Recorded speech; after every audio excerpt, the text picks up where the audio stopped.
Hello and welcome to In the Light, Growing Your Soul with me, Anna Isabel. And my wonderful guest today is Martha Travers. Hello, Martha.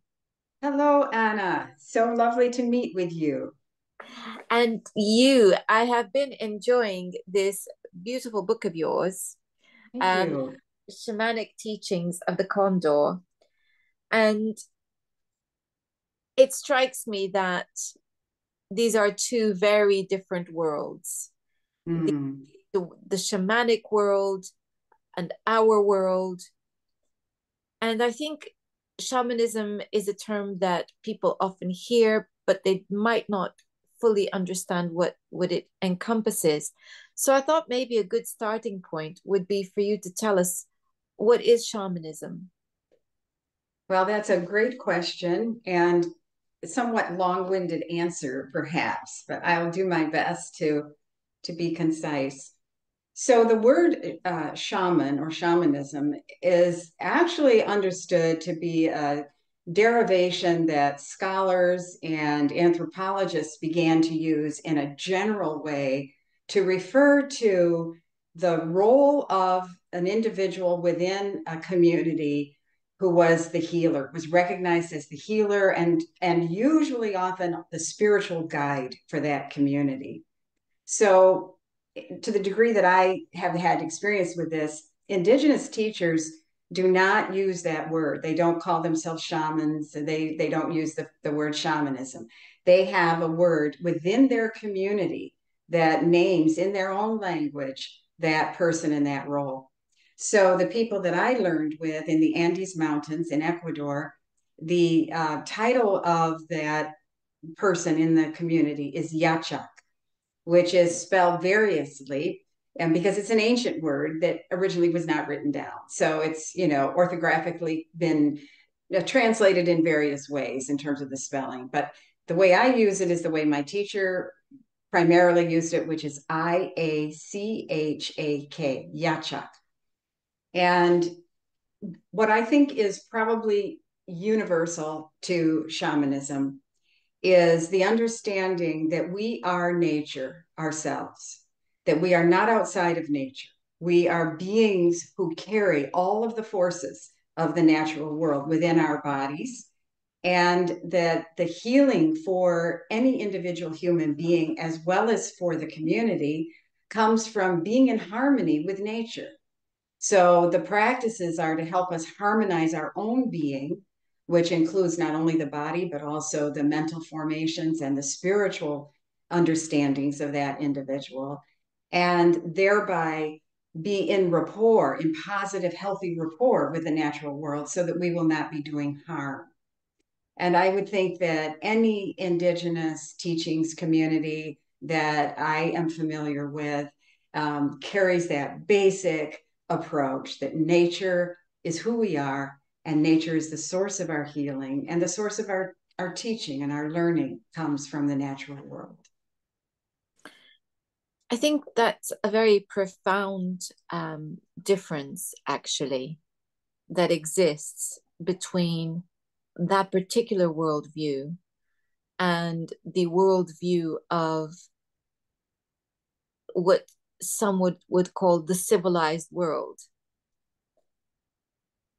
How do you think we have in the West, well, yes, in the West, become so distant from this view of the interconnectedness that exists between us and nature?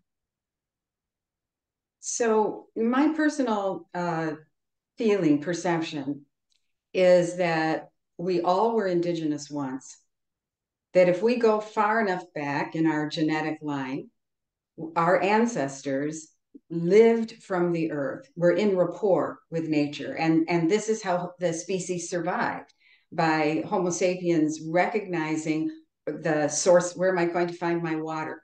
Where am I going to find my food? And how can I be in rapport with this natural sustenance to my being?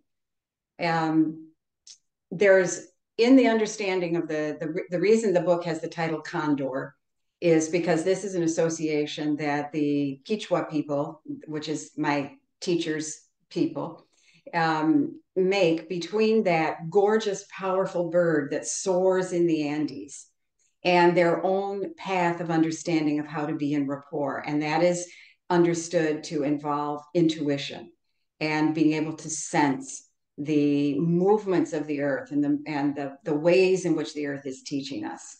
So that is the power of the condor. And also in their understanding, to respond to your question about how have we become separated, in their perception, it is the mind that has separated us. Not that the mind has to separate us, but that in fact that is part of the evolution of the species and part of our development is that there's been an overemphasis on what the Quechua people call the eagle. And that is the bird, the eagle. Now, sometimes people hear me say ego, and I'm saying eagle. And so the teaching from the ancestors in the Quechua tradition is that the condor and the eagle need to fly together in the same sky, that the heart and the mind need to be in harmony with each other. And so the practices in this book help people who have become divorced from that intimate relationship with the natural world and that capacity to listen to their own intuition. So the practices help us regain that balance between heart and mind. And it's not saying that there's something wrong with the mind. The intellect and reason are extremely important characteristics that have also made it possible for the human species to survive. And so we're not throwing out the baby with the bathwater. We are embracing both of these powers. And where the danger comes is when the power of the mind dominates and people denigrate and to some degree don't even believe that such a thing as intuition exists when they have it actually within themselves, because this is innate in every human being. And so that divorce, that ability to be totally in a mental formation, makes it possible for individual human beings to do harm to their fellow creatures. And it's that recognition that how do we work with the mind? How do we harmonize the mind and the heart? There's so much in what you said, and a couple of things came to mind whilst I was listening to you. The first is that, if you watch animals, they know where to go to get what they need. You know, my dog and his friends, they they know exactly where to go and get water while they're out walking. They know which trees. Obviously, they can smell the water, but then there's also a memory aspect to this because they know which trees are likely to have water, in the bowl of the trunks after rain. And I watch them do this, and I love that. I love that they know where to go and get water. And there's huge amounts of evidence that several species of animals actually know what plants to eat when they're ill as well. So there's that side of it. That was one thing that came to mind, and how we have lost that ability to know where to go in nature to help ourselves, whether it's to know what foods to forage for, or to trust that spring water somewhere actually is okay to drink, or to know what herbs might be helpful to us when we're not feeling well. We seem to have lost that. And then thinking about intuition, I think about my clients. This is me with my therapist hat on. How many of my clients do I begin working with by helping them connect with their feelings, or even knowing when they're hungry because they've lost the ability to know when they're hungry. So they've stopped Mm-hmm. listening. They're so Mm-hmm. disconnected from their feelings and their bodies. So intuition is a whole other level again. So it really is, you're right. It's coming back to that, isn't it? Yes, I love what you say about listening to the body. And I teach at the University of Michigan, so and I've been doing this for decades, and so I've worked with many young people. And in the United States, in the educational system that I grew up in terms of public education, from a very early age, children are trained to stop listening to their bodies. You're in the classroom, you don't get to go to the bathroom when you need to, you don't get to drink water when you need to, you don't get to run when you feel the impulse to run. You know, you can't wheel. You have to stand in line. And so there's this training that is coming from the authority figures that the young child is in contact with for a huge part of their day to stop listening to the body.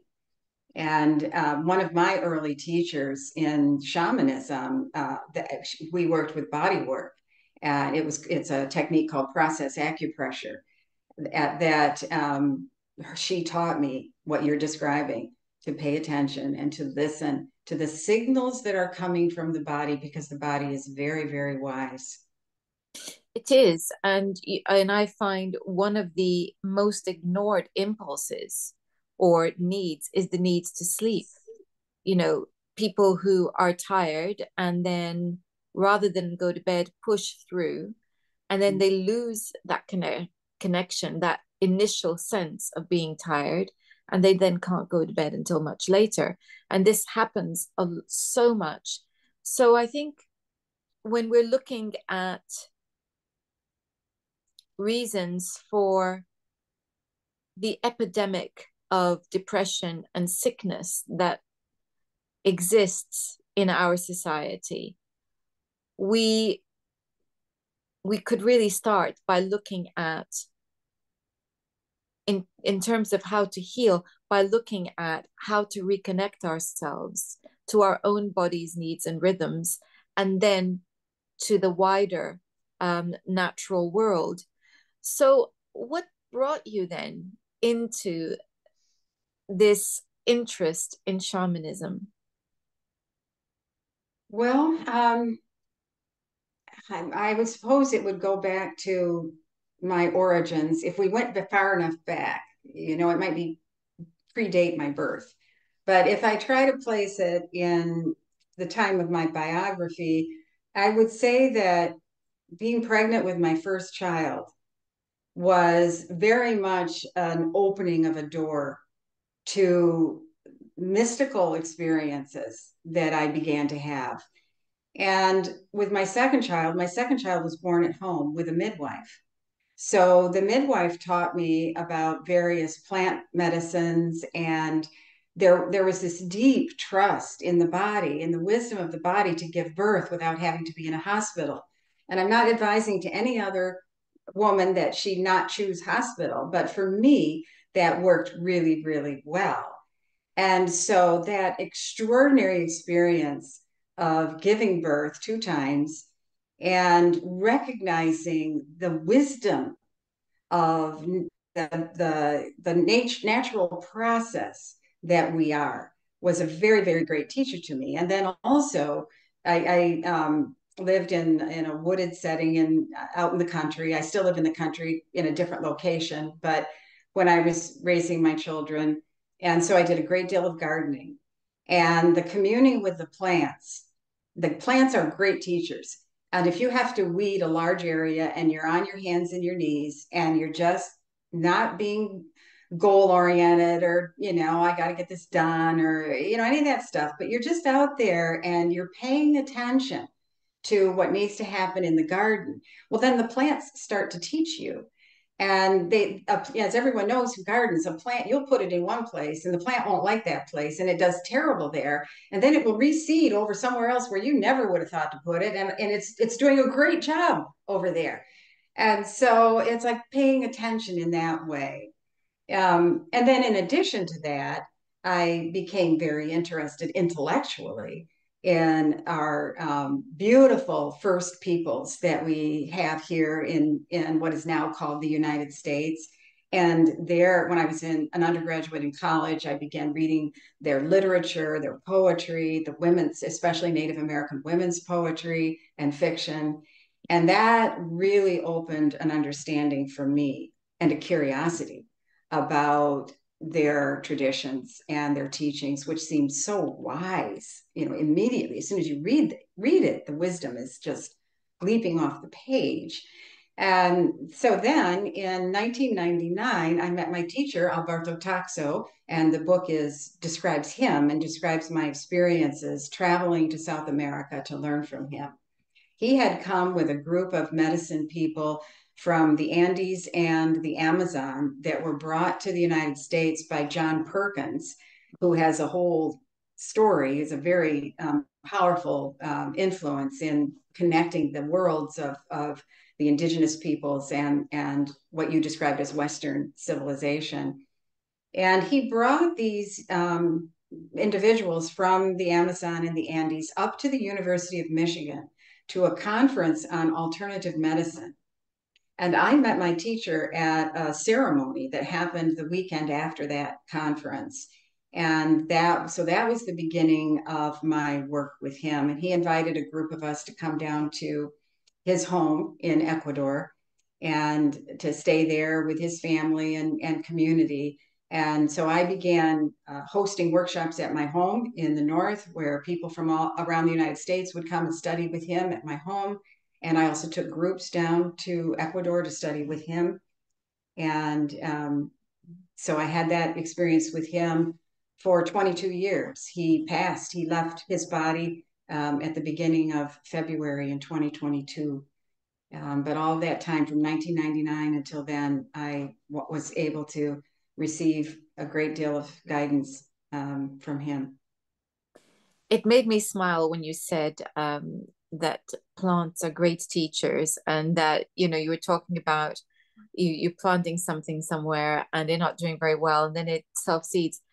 I have learned to listen to my strawberries and my raspberries, because trying to contain them in a particular area led me to almost have none, where Yeah. allowing them to do what they know is right for them gives me the best crops. So that's a really Yeah. lovely example. And the same thing with poppies and all sorts of things. I now pretty much let my plants do what they want to do. Mm-hmm. I've learned that absolutely. Your your experience then, the interest in the literature of indigenous peoples. Um, Growing up in Canada, I shared your interest, and I was. It always felt instinctively right to me, Mm-hmm. their relationship with nature. Um, it always felt absolutely, well, of course, this is what you do. And you then took a step further and went and studied um, in South America. So, what stands out for you as being the more significant? I was going to say the most significant, but I appreciate that might not be the a possible answer for that one. I would never be able to have one only. So, what stands out for you as being the most valuable um, moments, teaching experiences that you've had so far? So I describe in the book a practice that Taita Alberto taught to people who needed to activate the heart. And this practice is to greet, to feel, and to express gratitude with the four elements, with the earth, with the water, with the air, and the fire. And as simple as that practice can be when you're doing it in a workshop or when someone describes it to you, it is a very, very profound transformative practice. If a person in the morning, they wake up and they see the light around them and they say hello to the day. It's a very different experience from waking up and the first thought is, oh no, now I have to deal with X, Y, or Z, or whatever might be the anxiety or something that might be the first thought that a person would have. Not that everyone has anxiety as their first thought, but some of us do think first of what we have to work hard on. So that practice at the beginning of the day, this is the ancient practice of greeting the sun when the sun rises. And so many traditions have this practice in them, in yoga, the sun salutation. This is ancient. But the way Taita Alberto described this, in a workshop, we would go outside and we would wait until a certain tree, plant, or shrub, we sort of felt drawn in that direction, and we would go in that direction, and then we would greet. The way he would describe this is that when you greet the plant, the tree, the shrub, you are opening a channel of communication between yourself and that being. And this is not anthropomorphizing, which I could spend quite a bit of time describing if you would like. But this is not assuming that the plant is thinking like a human being is thinking. That's not what this is. But it is like when you make a telephone call to someone, that is greeting. You have this energy of, I want to have a conversation with my friend. And so I'm going to call them on the phone. And when they pick up the phone at the other end and say hello, now the channel of communication is open. And remembering that these practices are thousands of years old, the teaching is that in that moment when those two beings have a channel open between them, there is an energetic transfer that is able to happen. It is not intellectual, it is not abstract, it is energetic. So that example that you gave earlier of the dog knowing, what plant can I eat that's going to help my stomach feel better. The way that is understood in shamanism is that the plants and the human, the plants and the animal, have an understanding that transcends language in the ordinary sense of I say a word and the plant sends back information that's in the form of language. No, that's not it. It's the intuition. It's the heart. The heart heals and the heart hears that message that's coming from, whether it be the air that you've greeted, the air, the wind, the breeze that day, whether it be the sunlight, whether it be the water in your shower, the food that you eat. These practices, we do them indoors and outdoors. So that's the teaching that can be shared with everyone. I love that, because what really you're doing when in that salutation, in that greeting, is setting an intention. And it's there are several things that are happening in that. You're setting an intention to connect. That's, obvious. But then there's the in wishing to set the intention to connect, there is also a a moment of I see you, of Exactly. recognition, of acknowledgement that whatever you're connecting with matters. So it's completely the reverse of taking something for granted, and it's completely the reverse of feeling entitled to something. It's an honoring, and it's a saying that yes, you are there, and I value you. So it puts you right back into gratitude. Perfect. So well said. That's exactly it. And it's so healing to think that way, to conceptualize kinship as the nature of our relationship with all beings rather than domination as the nature of our relationship. And you mentioned animals a couple times, and one of the thoughts that came into my awareness is, the human species is the only species that destroys its environment. All the other species know how to live in harmony with their environment. They don't destroy their own nest. So it's a really important understanding that these are our teachers. The birds are our teachers. The animals are our teachers. I think that where our culture has got lost is that it has, for whatever reason, a long time ago, become treated nature as though it's the enemy. And you can kind of understand storms are scary and they can be devastating. Volcanoes erupt, earthquakes. Nature is not for the faint-hearted. It's not a fluffy Disney situation, nature. Um, we never know quite what we're going to get weather-wise as well. So you could see how the instinct to control and dominate nature would become an important part of what it is to be civilized. Um, and yet we've gone to such an extreme now that it's very clear we've got lost.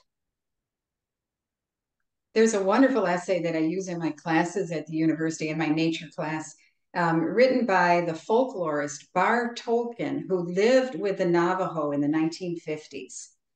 And the teaching that he emphasizes in this essay is the practice of reciprocity, which is what you described earlier when you spoke about that natural gratitude that arises. And one of the observations that he made, one of the things that he learned from his Navajo teachers, is this way of conceptualizing what's happening when they do a rain dance. So the non-Indigenous people coming and observing projected onto what they were seeing the religious concept of praying to a god, to a deity that's out there somewhere, and asking that deity to send rain. And what the Navajo explained to him is that they conceptualize the sky realm as one sphere and the earth as another sphere. And that when those two spheres are not in balance with each other, then drought occurs. And the role of the human being when doing the dance is to start to move in a harmonious way that will bring these two spheres back into right relationship with each other.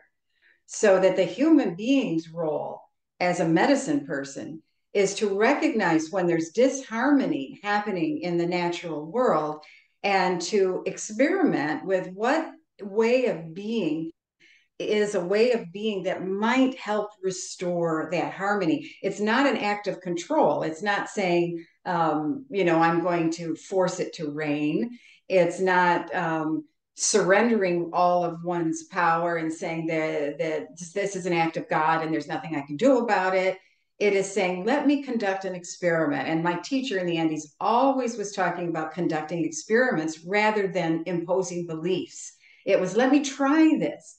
Let me see what happens if I dance harmoniously. Let me see what happens if I drink more water during the day. Let me see what happens if I change my diet and eat more plant-based foods. And, whatever any individual person might want to explore for their healing, it isn't about imposing another belief system. It's not like saying you should see things in a certain way. It is, let me find out what I learn when I conduct my own experiments with these teachings.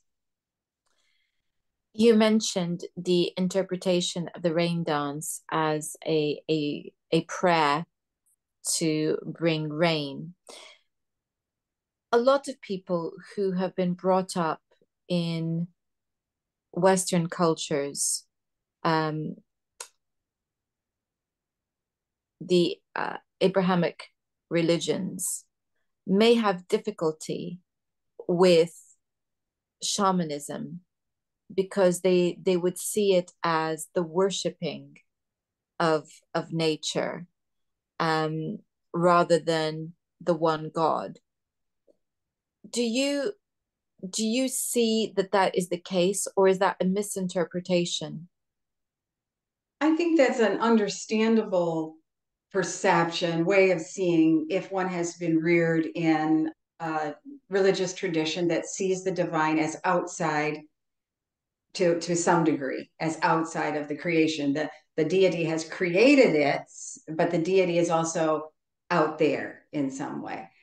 And I do think that it is not, in my experience, what is actually being understood. The word worship is not in the Quechua language. It's not a concept. It's not, you don't worship a tree.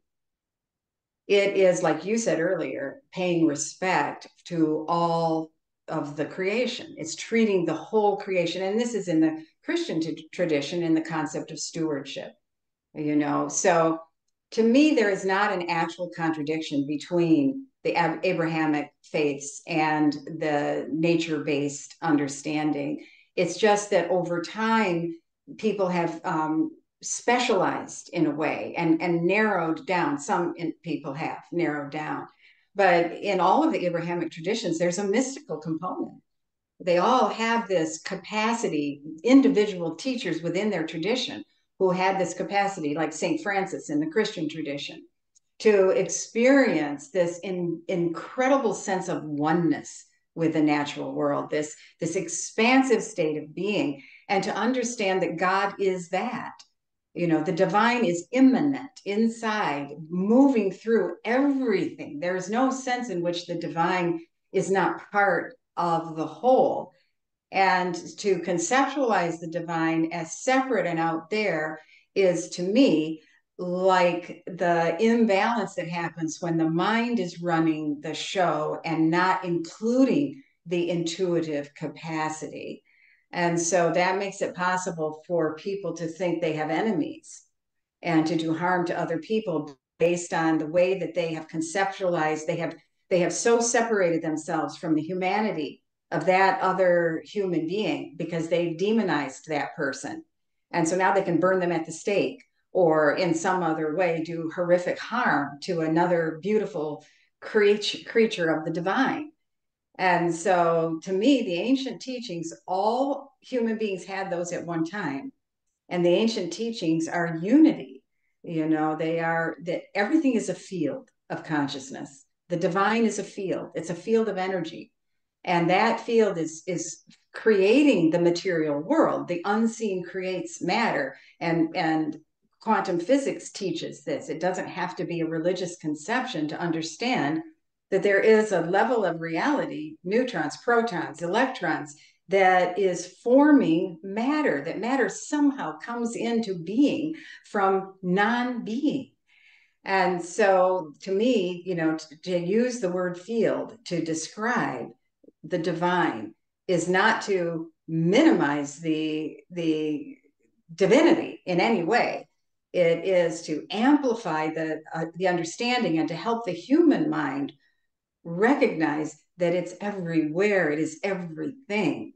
And that it's not worship in the sense of you're up there, I'm down here, and I'm, you know, denigrating in some way my own being in comparison. It is rapport. It is coming into harmony with that. It is. And I think that I see no conflict in the same way that you see no conflict between the two views, because if we take it that there is a creator, to relish and treasure all of creation and give it the status of sanctity is, I feel, the greatest way to appreciate that divine creator. um you know, it's a bit like going to somebody's home and they have prepared you this beautiful meal, and you ignore the meal and just say, oh yes, you're very wonderful, and the person is stunning. What did you think of the meal? Did you enjoy it? You know, I put all of this time and preparation into it. Did you? Well, it doesn't really matter. So I think, as you say, misunderstandings occur when we're looking at these very delicate nuances. But it's important that we understand that if we're going to value the extraordinary wisdom of this perspective of the world. Yes, and the experiences that I had with my teacher, um, there's a deep understanding of the responsibility that the human being has, and an understanding of what in the Hindu tradition is called karma. They have the same perspective, similar, if not same perspective, that the human soul, our spiritual self, has a responsibility to grow, to develop, and to increase wisdom and understanding. And so, in that sense, the teachings of the divine, the teachings of wisdom that come to us have a purpose beyond the individual human being to increase the beauty and harmony that is divine on earth, to have that condition more and more in the material world, and that's the responsibility of each individual human being, is to learn how through their own energy they can develop more and more capacity to give into the world a positive force rather than to be doing harm. Somewhere along the line, when you were speaking, I was thinking about transcendental meditation Mm-hmm. and how that is such an excellent example because of all the studies that have shown that where transcendental meditation happens, there is an effect on the immediate environment whereby crime rate can go down, and in war the intensity is decreased. um and it's just, I think, that idea of oneness and the field of energy, I think that's where I thought of that, because it's the closest we come to a tangible example of that. Yes, it's wonderful. People who are interested can go to noetic.org, noetic.org, which is it used to be called the Institute of Noetic Sciences, and it's an organization, an international organization of scholars, serious scientists who are studying, as you described, the Maharishi Mahesh Yogi University had conducted those studies of, if we bring a whole bunch of meditators into Washington, D.C., and they sit there and meditate for a week, will it have any effect on something in the environment that we can measure, like, for example, the crime rate?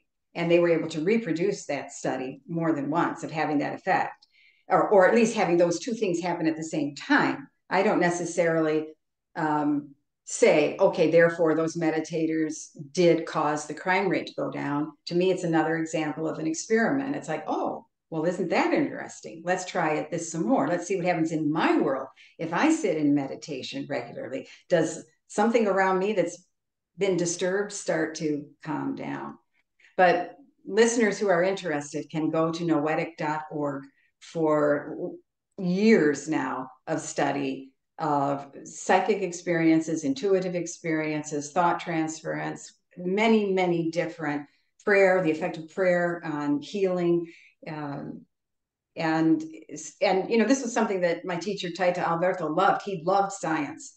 He loved seeing how the scientific understanding was complementing the spiritual teachings of his elders that he had been taught, that came from the Inca. He was in a direct line from the Inca and the Yachaks, the spiritual teachers in the community, mother to daughter, to son, to father, to grandfather, the whole family, many, many generations in his family, that was their role, to be the Yachak.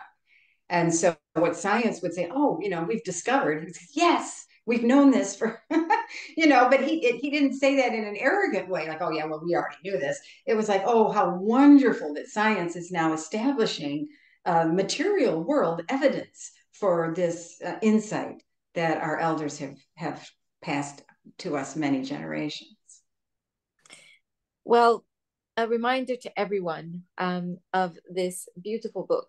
It is called Shamanic Teachings of the Condor, Encounters with the Mystical Traditions of the Andes.